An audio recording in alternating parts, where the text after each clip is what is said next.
Yeah, you want to keep them fairly separate because if you start blending too much, then you lose the value and the lights and darks. So you want to lay them in first and then push them around and blend them with your fan brush or with a filbert.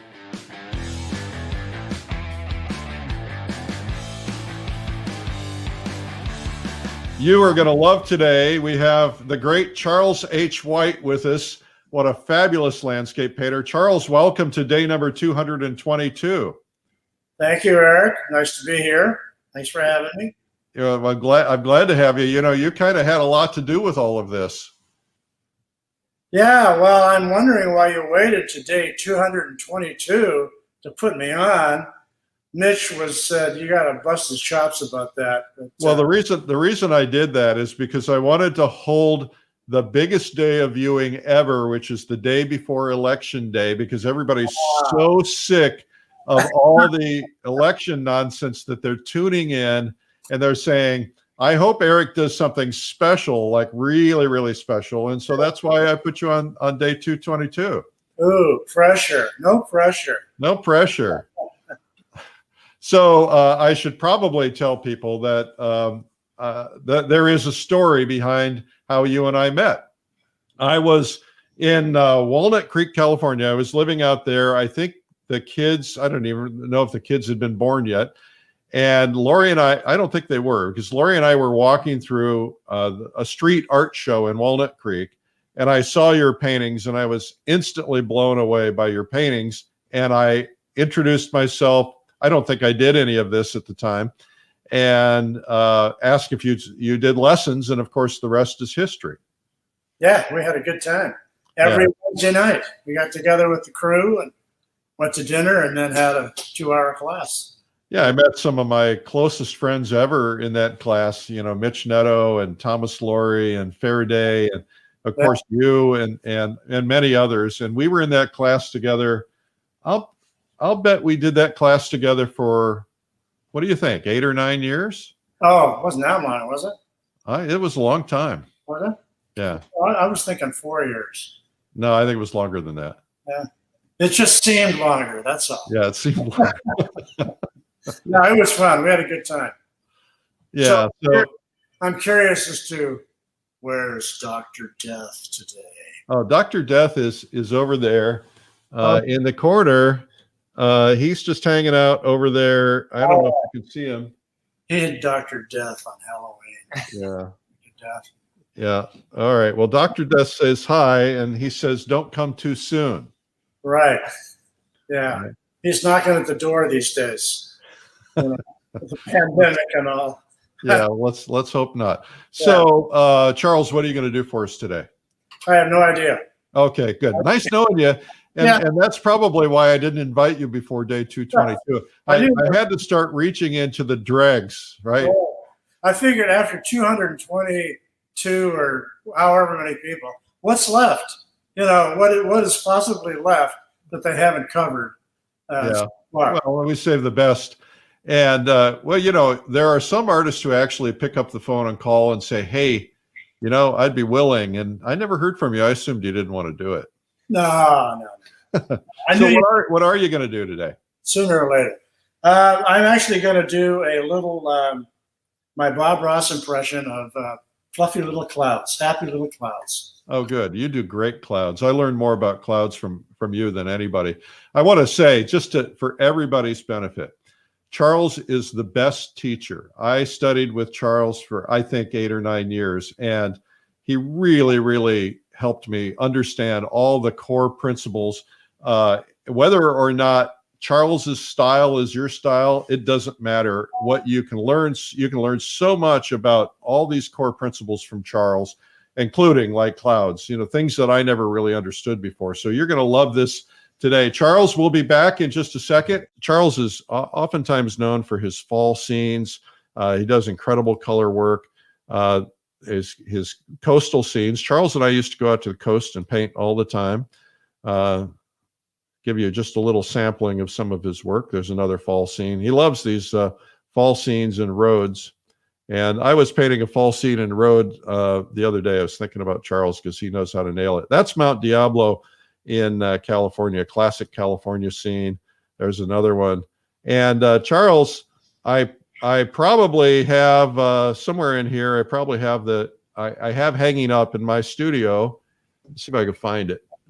I'm going to go off camera for a second. I think I've got it. Hang on. You got one of my pieces? I'm honored.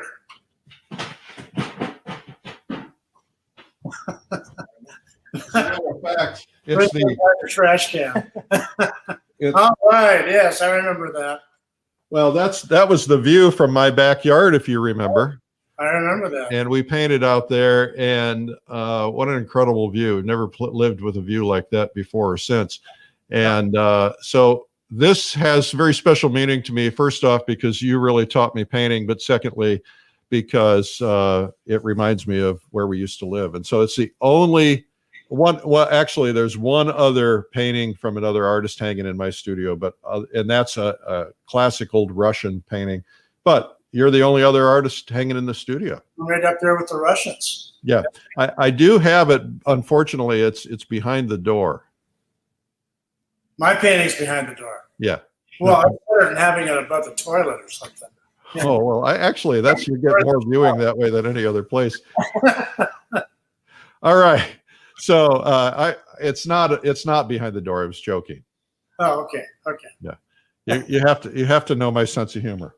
Yeah. All right. So Charles, why don't we get started? Because we need to give you lots of time, because I know you're a very slow painter. Yes. Yes. Well, I sped up quite a bit. I'm joking again. To show people what I've been doing lately, you asked what I've been doing. We go out every week with a group of plein air painters, Mitch included, your buddy Mitch, and several other artists, and we do plein air. This is the one we did on Thursday. The light was going fast, so I did this in about an hour, 15 minutes, Del Val Reservoir. And then I've been doing some studio work. Again, you were showing the fall scenes. I did this one last week or a couple of weeks ago, another fall scene with some light streaming through. And also I do gardens. This was one I did about a month ago, English border garden. So I just wanted to give people an idea of some of the stuff I've been doing lately. And I thought we would take a little trip down memory lane and show you how I got started in the biz many years ago. I've been doing this for about 65 years. How many? 65. So I wasn't even born yet. I know. I started when I was 12 years old. Okay. So I've got a couple of sketches here I did when I was 8, 10, and Jonathan's going to put up a couple of images. I did this. I was into birds and animals, so I did this sketch when I was about 10 or 11. And India ink. This is how I started. Right. And then I went from there into crayon. Good old Crayola stuff. Ooh. And started doing landscapes. And then my grandmother gave me an oil painting set when I was 12. And she said, you need to start painting in oils, go outside and start painting. And this was my very first oil painting. Well, it's neat that you have that. Yeah, I kept this. I think I was, 12 at the time. And then the next one is my first plein air. Really? That's the first plein air painting I did at age 14. Wow. A little cabin in the woods. You're from Canada. You're from Canada, aren't you? Yeah, this was in Ontario. Yeah, right along the St. Mary's River. You got people watching from Canada, Costa Rica, Austria. Whoa! Wow, a lot of places around the world. And then the next slide is the first painting I sold. Really? To my aunt for the grand total of $15. Wow. And she had that displayed in her home for most of her life. And then just before she died, she asked if I wanted it back. And I said, yes, definitely. So, and what did she charge you? she actually sent it to me for free. Oh, wow. it was nice to have that. And some of these, initial paintings I did, I still have, which is really a treat. I also wanted to plug my, DVDs, which you're selling. Streamline has these.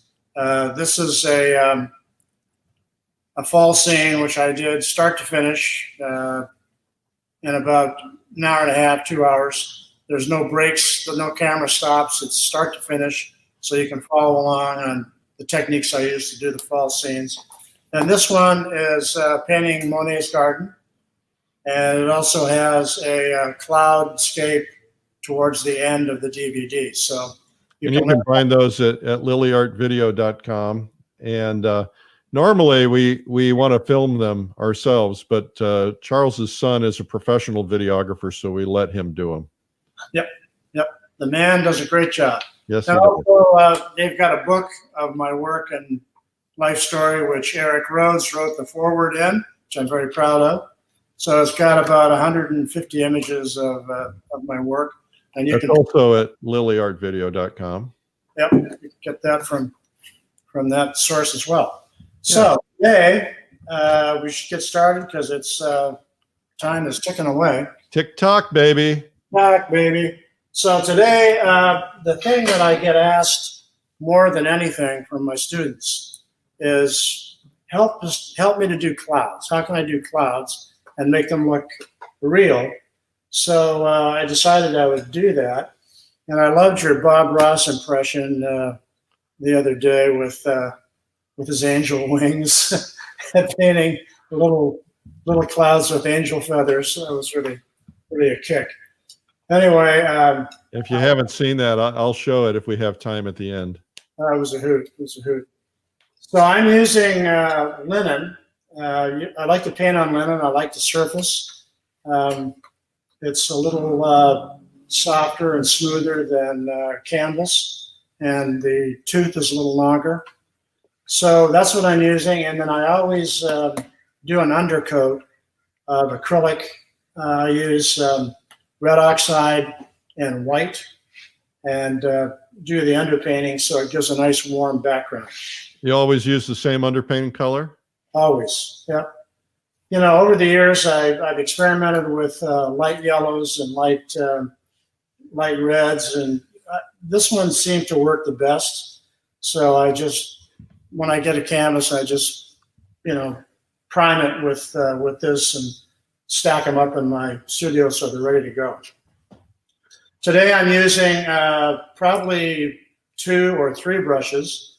I've got a Rosemary number 7 flat and a Rosemary Evergreen 4 filbert and a Rosemary filbert number 4.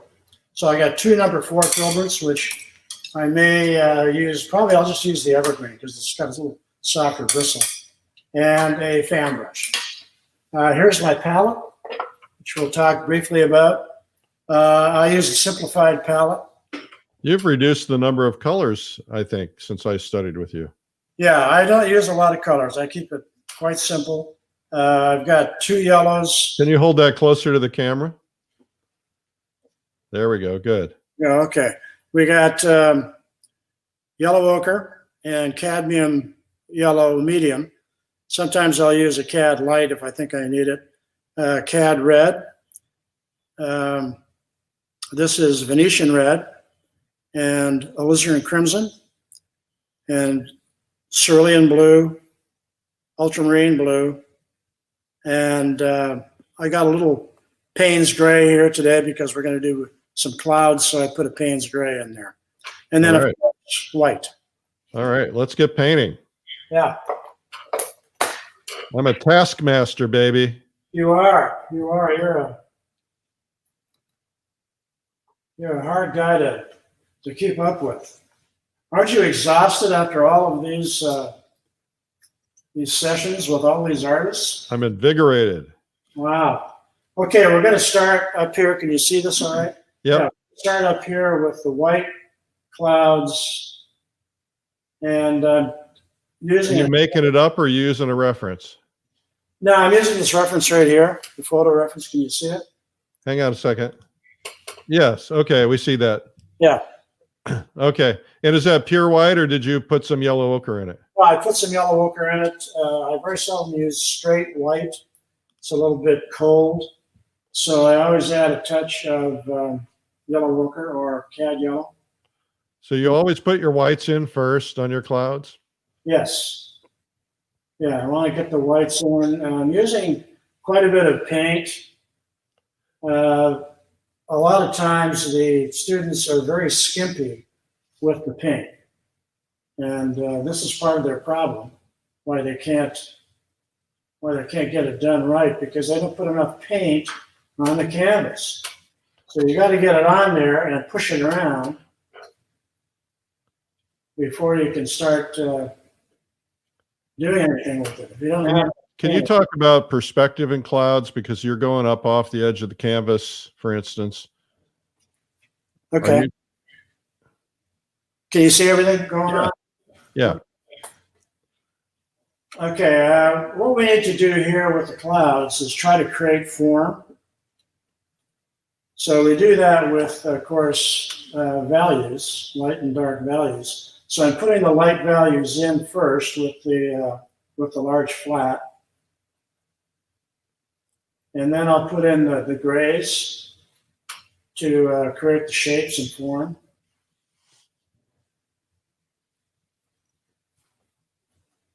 And we put this in fairly quickly and loosely because we're not real concerned with shape and form right yet. We're going to do that with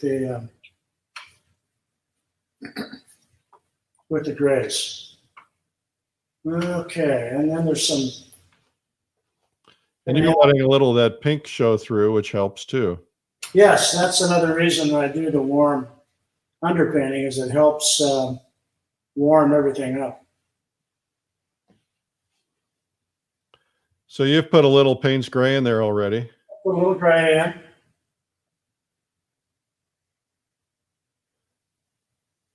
And is it Payne's gray and white, or did you add it Payne's gray and white with yellow ochre in it? I took the yellow ochre and then threw in some of the Payne's gray on top of it. So doesn't that give you kind of a greenish tone? Slightly, yeah. But I wanted this cloud to be a little secondary to this cloud here. Yeah. So I want this to be a little darker, more muted. All right. And then we've got some clouds down here at the very bottom, which are going to be fairly light as well. And I put the tree line in there so I'll know where to stop my sky. I have Are those trees dry? yes. Yeah, I'm going to do this demo for the venerable ADAS meeting on Tuesday. They wanted to do a green hills with poppies, so I'm going to save this for them. Oh, well, why don't you do both for us? What's the problem? I could if we had the time. I didn't even think I'd get finished with this cloudscape until time is up. Okay, that's pretty much what I wanted. A little bit right in here as well. So I got my whites all down. Now I'm going to switch over to the gray. And on my palette, I've got a series of, where's the, oh, it's over here. Well, you can't see very well. What do you want to do? Just show the series of grays. There you go. Here. Yeah, you know, from the white to the yellow, gray. Hold it up a little higher. Can't see it. There you go. All right. Good.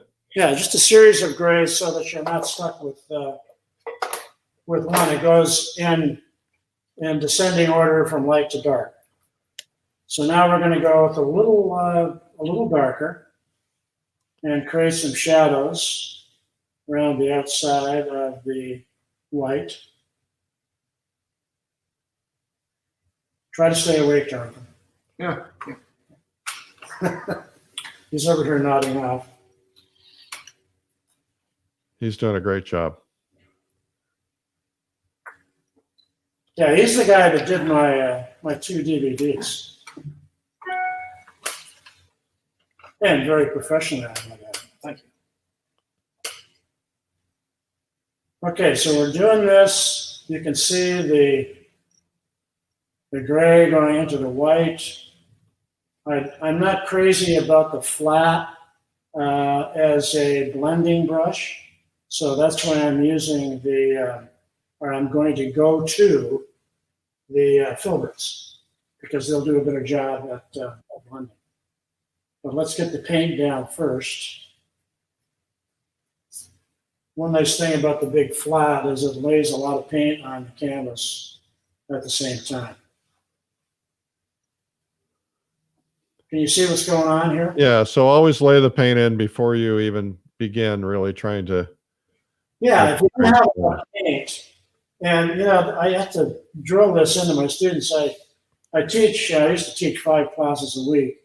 Now I knocked it down to 2 because it was getting to be too much. Plus the pandemic has, made people stay home. They don't want to come out. So I'm down to 2 classes, but they're real stingy with the paint. And they always say, well, it's so expensive. But you gotta use the paint, or if you don't get the paint on there, you can't push it around and do what you want to do with it. So now you're adding the dark. Now I'm adding the darker gray underneath, and as this blends into the other, you'll start seeing the shape of the clouds emerge. I'm going to show the reference so people can see that. So the reference is the one that Charles is staring at right now above him. All right. Now I'm going back. All right. Can you see it? Yep. Okay. Now we're back to the canvas. You see it in the shot? You want to raise that up a little bit, or? No, it's fine. Okay. As long as I can see it, right? That's right. That's the important thing. You keep your eye on the canvas, I'll keep my eye on the reference. Yes, he's painting with oils. Somebody asked. He's painting on a linen canvas primed with acrylic. New Orleans says hello. They finally got electricity back after 5 days. Welcome back, New Orleans. Hello, Johannesburg. Ashland, Oregon. That's almost like a foreign country. I used to have a gallery in New Orleans.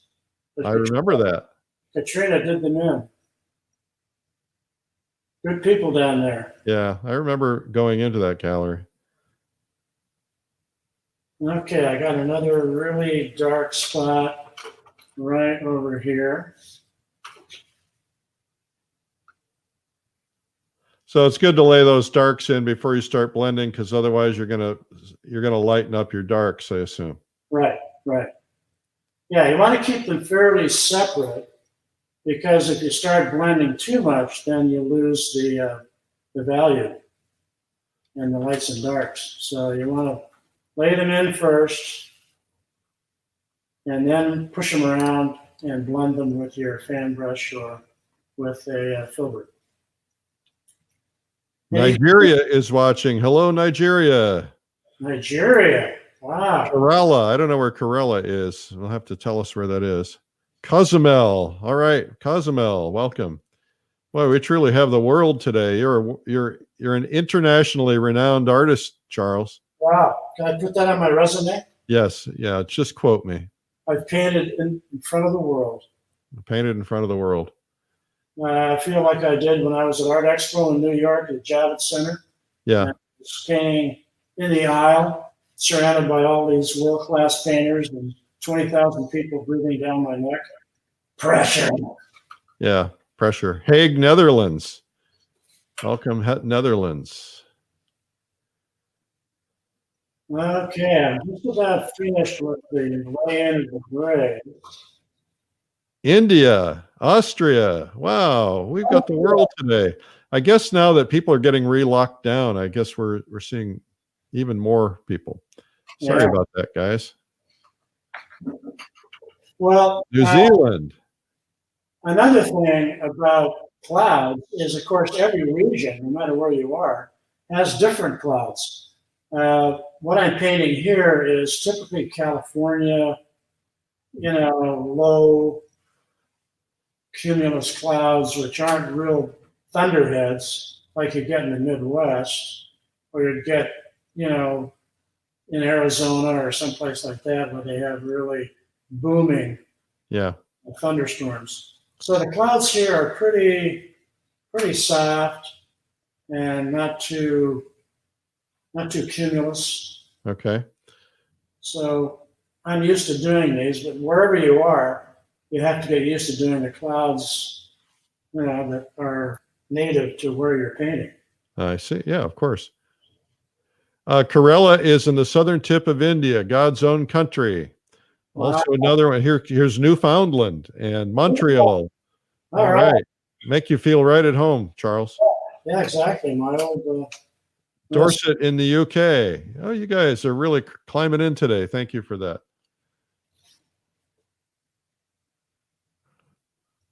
Well, I hope they're entertained. Well, I hope they learn how to paint clouds. Yeah. So now I'm doing a cloud which is in front of another cloud. And when you do that, they're usually darker than the background cloud.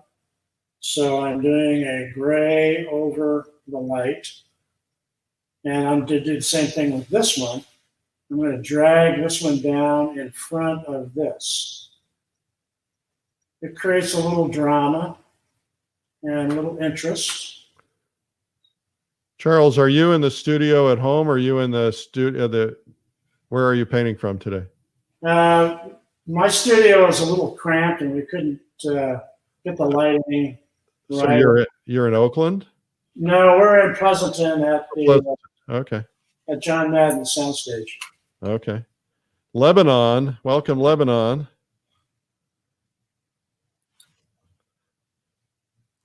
Okay, so I think it's time for the blend. Let me ask you a question before you do that. Yeah. You blend your clouds before you put the blues of the sky in? Yeah. Okay. Yeah, I tend to do the cloud first. You don't want to paint your sky blue and then try to do clouds over it, because then you're painting something light and warm over something cool and dark. So you want to create the warm atmosphere of the underpainting shining through, so it'll give you extra warmth in your clouds. Then you do the blue around it. Okay. So a lot of students will just go ahead and paint the whole sky blue, and then they'll worry about putting the clouds in. And you're sort of defeating your purpose doing that, because you're creating a cool atmosphere behind something that should be warm. Hello, Ivory Coast. Okay, so a little blend here. We'll take the rosemary evergreen filter. Okay. And start with the light and just soften those edges. Well, the reason I ask about putting the blue in, because how do you get the soft edges against the sky if the blue is not there? Well, we'll show you that. Ah, big secret. Yeah, keep the secrets to the last. Basically, it's a light touch. You've got to be careful not to put too much pressure on the brush as you bring it in, the blue into the white.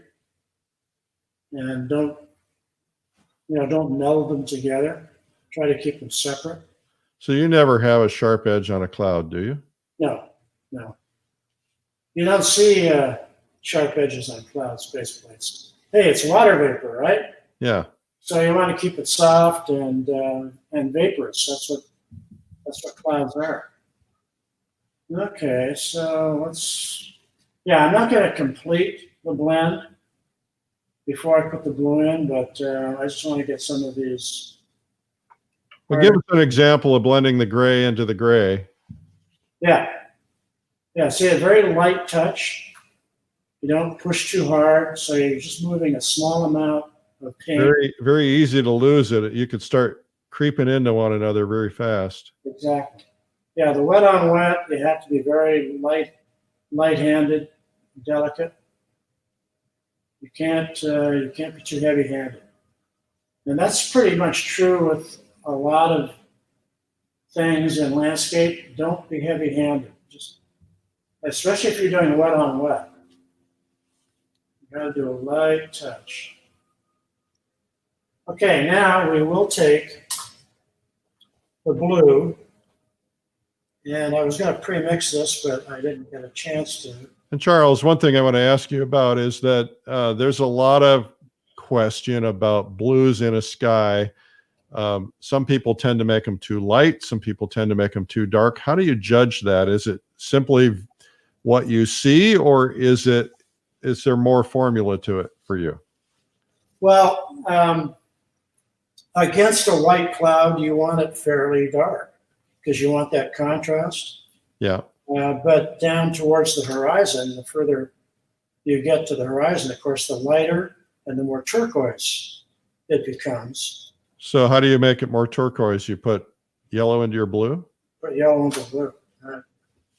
There's a great color called horizon blue that's made by Holbein, which seems to have nailed the perfect. Oh. But then again, it's just one more tube of paint. One more tube of paint. What I do is I mix the cerulean blue with cad yellow light. Yeah. It gives me a real pretty turquoise. Okay. You can buy, a tube of turquoise paint if you want. That's another tube of paint to carry around. Well, all my manufacturer customers love it when people buy paint. Yeah, I mean, I've got students who have, 20 or 30 different tubes of paint. And okay, Charles, I'm going to go on camera here just to show them. Look back there. Do you see 20 or 30 tubes of paint? No, you see dozens, and there's even more hiding out in other places. Yeah. It's like every time I turn around, I'm buying a new color. Well, I'm a great believer in limited palette and keeping it simple. Yeah. I mean, obviously, I didn't listen to you when I studied with you. Shame on you. Yeah. It's hard enough mixing colors. Students are always asking, how do I get this color? How do I get that color? And if you keep your palette simple and you're only using the primary colors, it becomes much easier to not get confused about what you're doing. You're just using the same colors. And I think it creates more harmony in your painting. Absolutely. So are you, is that a cerulean blue up there? I can't tell. That's cerulean with a little bit of alizarin crimson. Okay. And, of course. So I'm adding a little bit of red into the blue. And right along here, I want it fairly dark because I've got the white, the white clouds going on there. Will you actually make that a little darker than the rest of it, just around the edges? Yeah, just along the top here. And then you blend it in. Okay. Yep. Look at that confidence. Lay that stuff in. Lay it in. And then as you get down here, it's going to get lighter. So you're going to add a little more yellow to it.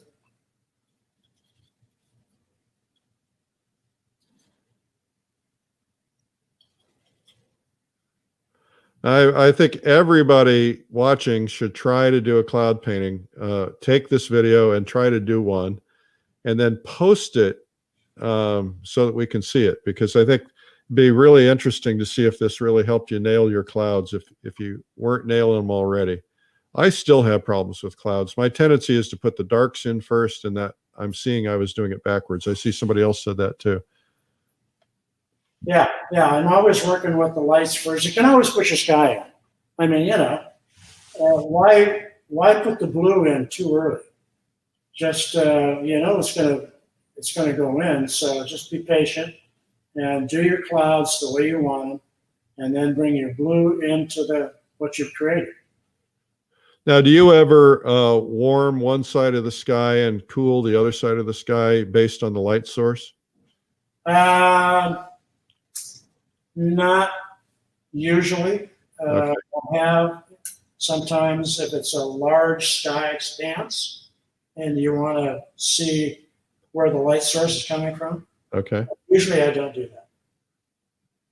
Okay, now I'm adding a little bit of the yellow to the beryllium blue.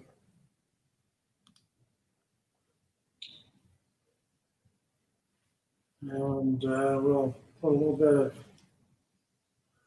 turquoise in there. Is it the same value? No, it's a little bit lighter value because I've added more white to it. And I want it to be a little greener down here, which will harmonize with the green I've got in my landscape. And you start right about here, and down here you get even lighter. Add a little bit more yellow, a little bit more white for the blue down in here.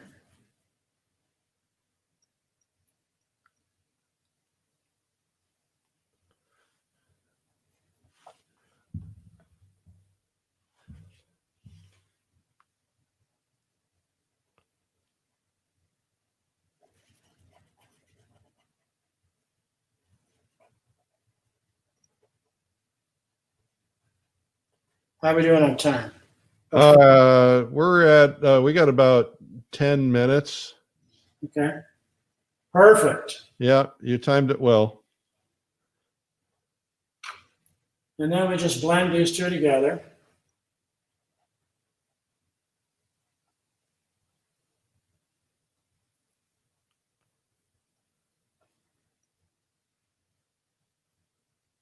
Now I'm going to go back in with the white again. And I'm going to use almost a pure white with a touch of yellow. So much brighter white. A little brighter white, right? Kind of hard to tell on camera what's happening there, but.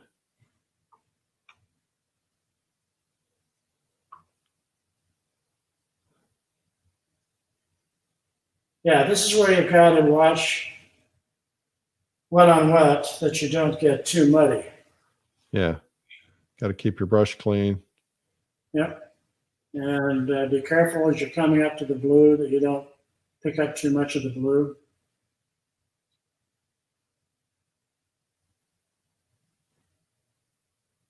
If you do, wipe it off. Now, if you're doing little clouds in the blue sky, you'll add a little red to it so it doesn't turn green on you. Add a little alizarin crimson to the wispies. What do you mean? Add a little alizarin into what? Into white. Okay. See, this is your little wispy clouds up into That's just alizarin and white. alizarin and white. Looks gray to me. Yeah. Yeah, it'll turn sort of a gray because you're adding the blue to it. So you got basically a purple. You're adding the white, which has a little bit of yellow in it, to the red and the blue. I see. Okay, so it's gray. It's naturally graying then. Right. And then do the same thing here. Bring it down over your main cloud. Will you ever, do you ever use your clouds to create little secret hidden arrows to point to a focal point or something? Oh, yeah. Yeah. You can you see this Mount Diablo painting here? Yeah. Yeah, hang on a second. I'll go over to it. Yeah. Yeah, see how how these clouds are pointing towards the peak of the mountain on each side, Ah, the opposite direction of the way the mountain is going, and to create interest and to create movement. So those are pointing to the focal point, which is the top of your mountain. okay. You got 8 minutes left, and then I'm going to have to yank you off. Okay. Okay, we've got a little bit of gray down in here, which we haven't covered yet. But it's pretty much done, except for a little bit of blending here and there. Cover up some of the, and I think we need a little bit darker area right in here. That looks like you're using a blue. It's blue-gray, yeah. Yeah, this is adding ultramarine to the alizarin and paint spray. Okay. So you see how it's giving it a contour? Yeah. So you get the darkest under the bottom of the cloud. Yeah, this has to be a little bit darker here too. So you throw that in there.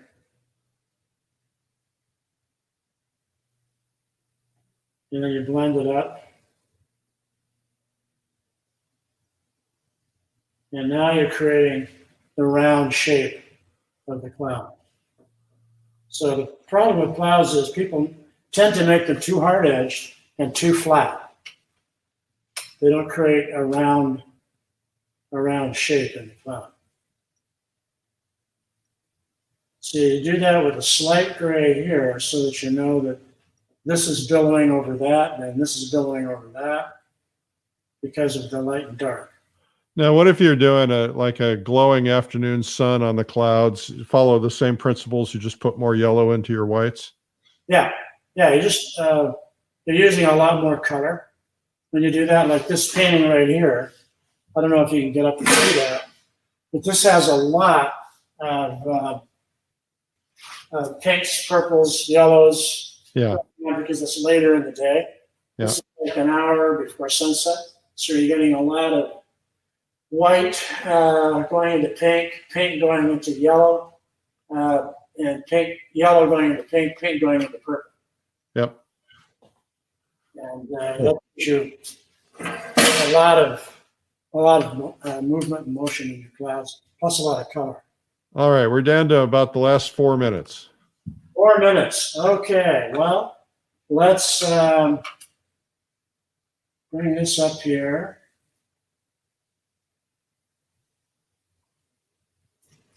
Stand back, see how it's looking.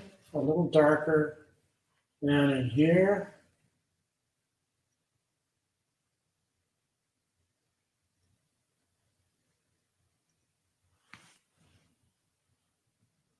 Into the tree. People are liking this today, Charles. What's that? I said people are liking it. People are liking it. They like you. They really, really like you. Oh, they like me. They really like me. Oh, I'm so happy. Yeah, I think that's pretty much it. A little bit of darkness over here. So it's light and dark, gradually moving from light to dark to create your roundness in your shadow. And it's still a little bit hard-edged right here. So, yeah. So you haven't done all the clouds, but anyway, I think people got the idea. Well, let's come back on camera and we'll just talk for, oh, you're smoothing them out. You hadn't used the fan brush before. Okay, let's see what you're doing. If you want to get rid of the hard edges in a hurry, just use a fan brush and go in and just go over it, smooth it out, get rid of the hard lines.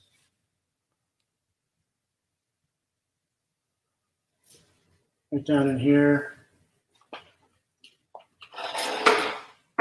And I would think even the further away, the softer the edges. Yeah. Yeah. Okay, there you go. All right. Come back on camera. Outstanding. Well, thank you so much, Charles. This has been a pleasure.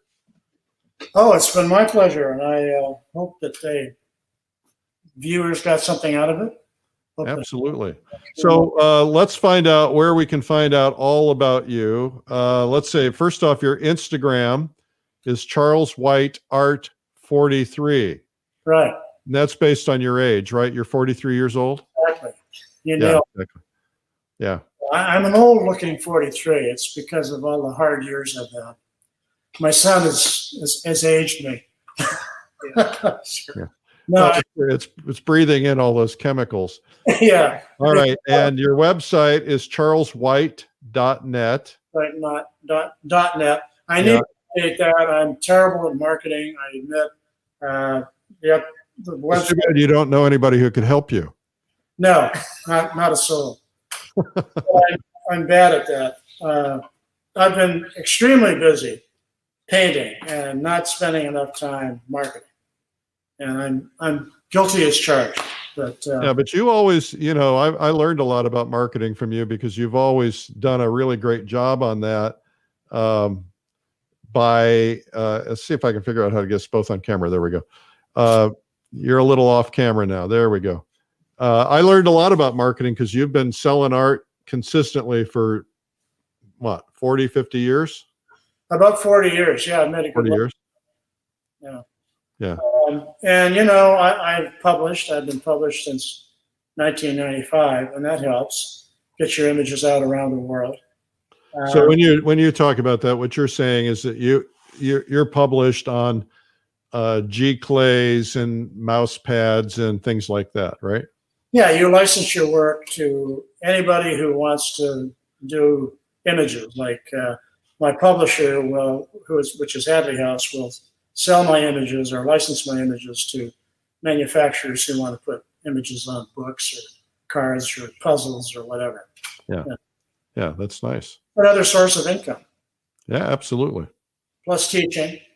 You got to have a lot of irons in the fire. You can't just depend on your originals. And I've historically gone through galleries. I've always had galleries, so I haven't gone to the internet until lately.